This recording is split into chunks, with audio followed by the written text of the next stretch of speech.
السلام علیکم۔ فرض کریں آپ کے گھر میں کوئی اہم انسان مہمان بن کر آیا ہے، آپ کے ڈرائنگ روم میں بیٹھا ہے، لیکن جس کرسی پہ بیٹھا ہے آپ چاہتے ہیں اس کرسی سے اٹھ کے وہ دوسری کرسی پر بیٹھ جائے، تو آپ ان سے کیسے مخاطب ہوں گے؟ ڈیفینیٹلی آپ ادب اور تمیز کے دائرے میں رہ کر ان سے مخاطب ہوں گے اور کہیں گے کہ پلیز یا مہربانی فرما کر آپ دوسری کرسی پر بیٹھ جائیں۔ لیکن وہاں ہی فرض کر لیں کہ آپ کا بچہ بیٹھا ہے، تو آپ اس بچے سے کیسے مخاطب ہوں گے؟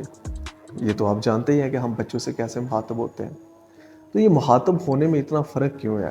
یہ فرق ہمارے ذہن کی وجہ سے ہے۔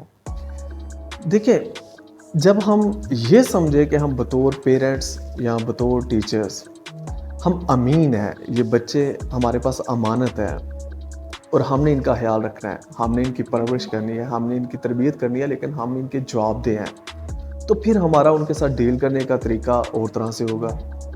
لیکن اگر ہمیں اندر ہی اندر یہ احساس ہے کہ ہم مالک ہیں، ہم بڑے ہیں، ہم طاقتور ہیں اور یہ کمزور ہے، ناتواں اور ہمارے محتاج ہیں، تو پھر ڈیفینیٹلی ہمارا رویہ بہت سخت ہوگا۔ جیسے میں نے بتایا کہ مہمان کے ساتھ ہمارا رویہ اور طرح سے ہے، لیکن اپنے بچے سے اور طرح سے، کیوں؟ مہمان اہم ہے، ہمیں اہم لگتا ہے، اس لیے ہم نے اس کو اور طرح سے ڈیل کیا ہے، اور بچہ چونکہ کمزور لگتا ہے، غیر اہم لگتا ہے اور ایسے لگتا ہے کہ جیسے وہ ہماری پراپرٹی ہے، تو اس لیے ہم نے اس سے اور طرح سے ڈیل کیا۔ تو یاد رکھیں کہ آپ اگر بچوں کی تربیت کرنا چاہتے ہیں تو آپ کو خود کو امین سمجھنا ہوگا، اپنے بچوں کو امانت سمجھنا ہوگا، اور آپ کو پھر امانت کی حفاظت کرنی ہوگی، اور میرا نہیں خیال آپ امانت کو غیر اہم سمجھیں گے۔ اور یہاں پر ہی وہ راز پنہاں ہے جس سے تربیت مشروط ہے۔ یاد رکھیں، تربیت کے لیے تعلق شرط ہے، اور تعلق کے لیے آپ کے ساتھ دوسرے کے ساتھ اچھی ڈیلنگ شرط ہے۔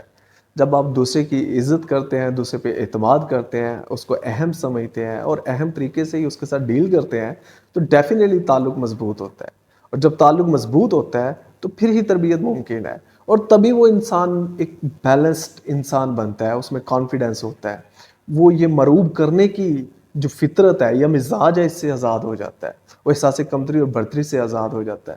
تو اس لیے اگر آپ اپنے بچوں کی تربیت کرنا چاہتے ہیں تو خود کو امین سمجھیں، نہ کہ ان کے مالک۔